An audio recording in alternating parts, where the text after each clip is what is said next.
Okay. Deputy Thomas Gilliland, Gilliland, Harris County Sheriff's Office, Media Relations and Public Information Office. At approximately 1640 hours this afternoon, a deputy with the Harris County Sheriff's Office was working a traffic initiative at the corner of 2920 and 45.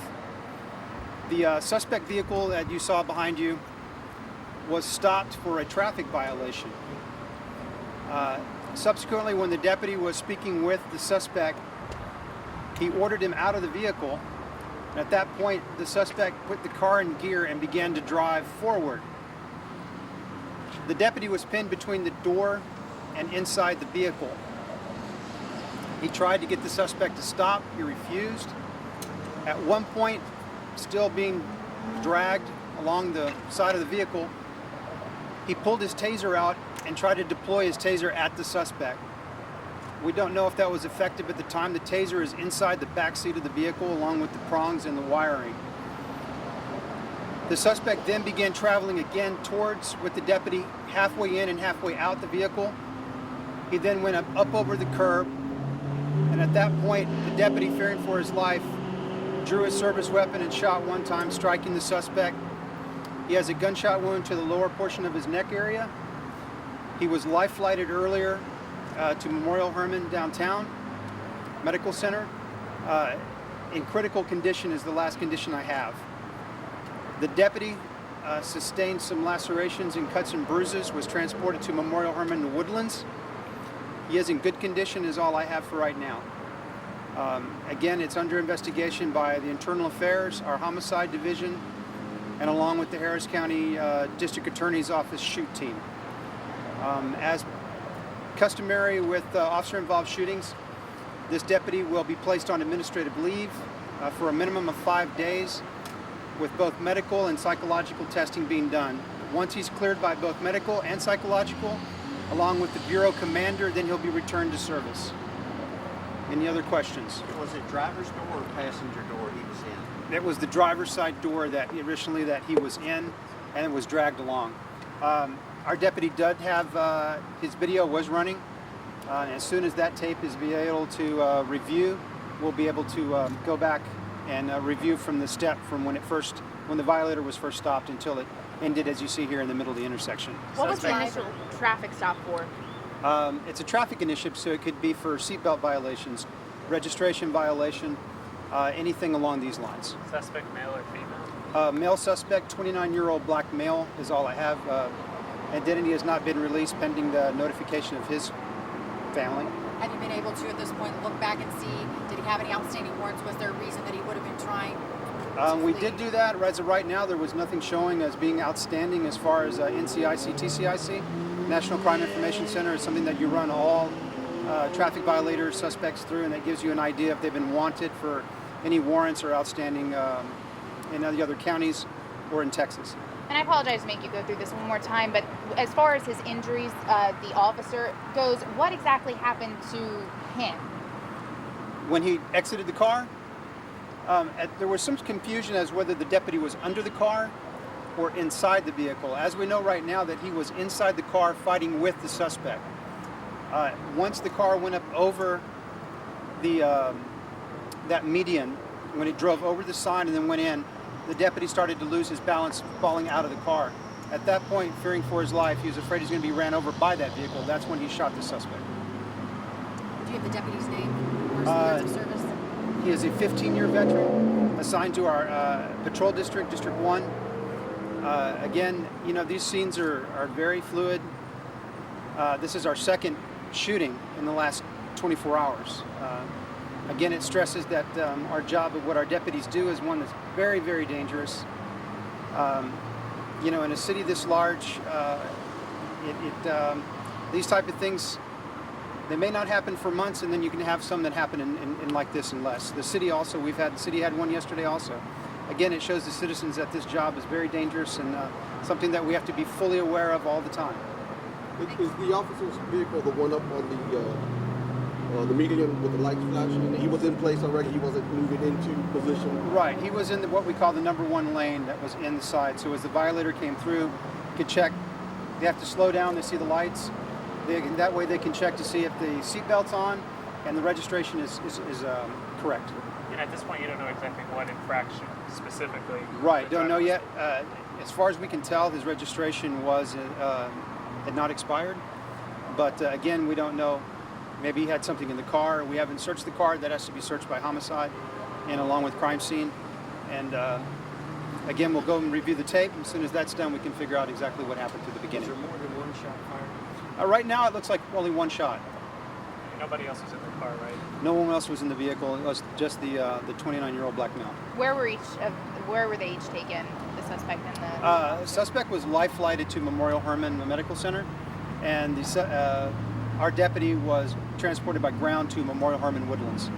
Can you talk about the senselessness of this? I mean, this was a traffic stop and the way this guy reacted.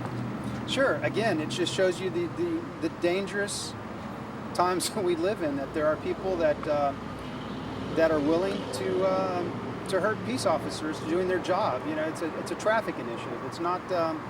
It wasn't a warrant run or anything along these lines, but it just shows you that these things are very fluid and very dangerous. All right, we're good? No problem. If you need something, email me. You all have it. East end of the freeway, and we saw this. We'd seen the car pulled over by the cops over here, and then all of a sudden the car took off, and it ran through that yield sign and kind of out into the middle of the street, and we're going like, we just got pulled over. Why isn't the cop running over there to see if he's okay? You know, and we just kept looking and looking, and then record drivers were running over there, and you know, you're thinking like, oh, the record drivers get there before the cops, and the cops are there. But then we just drove off, and I said it was the weirdest airbag, and then we realized that wasn't the airbag, that was the officer. That was kind of, you know, the passenger side. And Did you hear gunshots? I don't think I heard gunshots. I don't know. There was so much noise, and you know, we heard the crash, and it's too much to try to go back and think exactly what we saw. Did he run Or over what we the heard. officer? Do you know?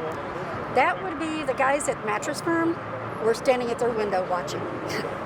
They saw everything from this angle over here. But yeah, it was kind of horrific. It was. Did you see anybody laying on the ground? No, I didn't. Did you see the car drag the officer at some point? We couldn't see. Yes. Well, we only saw that the officer was kind of like halfway inside. We could just see. I don't know where the rest of him was. You know, just laying over. And that's when the guy kept going. What goes through your mind when you see him keep going? Well, he didn't go very far, obviously, but it's just like, you know, what is he doing? You know, first we thought he was just running from the cops because he was getting stopped. But So what happened to the person? From what you saw, the end, what was the end result? Afterward, what we heard was that, well, they life flighted him, obviously, but it's that he was shot, and heard that the other deputy or officer also was shot, but he was in much better shape. So. What's your name now? Sina Bethke, How do you spell it? Bethke is the last name. First name? How do you spell it? Sena. Thank you. Thank you so much. Sure.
you said.